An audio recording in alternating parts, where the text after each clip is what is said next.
ബാലമുരുകനെ ഇനിയും പിടികൂടാനായിട്ടില്ല. രക്ഷപ്പെടുന്നതിന് മുൻപുള്ള CCTV ദൃശ്യങ്ങൾ റിപ്പോർട്ടറിന് ലഭിച്ചു. തമിഴ്നാട് പോലീസിന്റെ ഗുരുതര വീഴ്ച തെളിയിക്കുന്നതാണ് ദൃശ്യങ്ങൾ.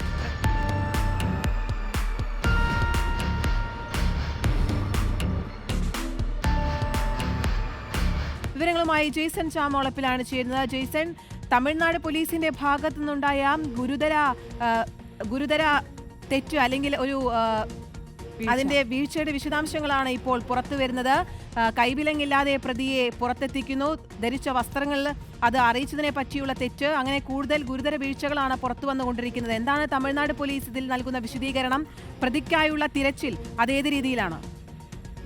ബാലമുരുകന്റെ വിഷയവുമായി ബന്ധപ്പെട്ട് തമിഴ്നാട് പോലീസ് ആദ്യഘട്ടം മുതൽ ഇതുവരെ നടത്തിയിരിക്കുന്ന എല്ലാ പ്രവർത്തനങ്ങളിലും ഗുരുതരമായ വീഴ്ചയും നിഗൂഢതകളും ഉണ്ട് എന്ന സൂചനകളാണ് ഇപ്പോൾ പുറത്തു വരുന്നത്.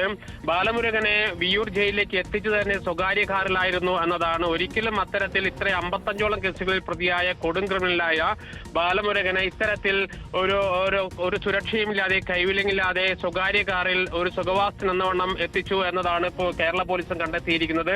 ഇതിനു പുറമെയാണ് ഇപ്പോൾ പുതിയ ദൃശ്യങ്ങൾ കൂടി പുറത്തു വന്നിരിക്കുന്നത്. വിലങ്ങില്ലാതെ ആലത്തൂരിലെ ഹോട്ടലിൽ ഭക്ഷണം കഴിച്ച് സുഖസുന്ദരമായി പോലീസുകാരോടൊപ്പം വളരെ സന്തോഷത്തോടുകൂടി കടന്നുവരുന്ന ബാലമുരുകന്റെ ദൃശ്യങ്ങളാണ് ഇപ്പോൾ പുറത്തു വന്നിരിക്കുന്നത്.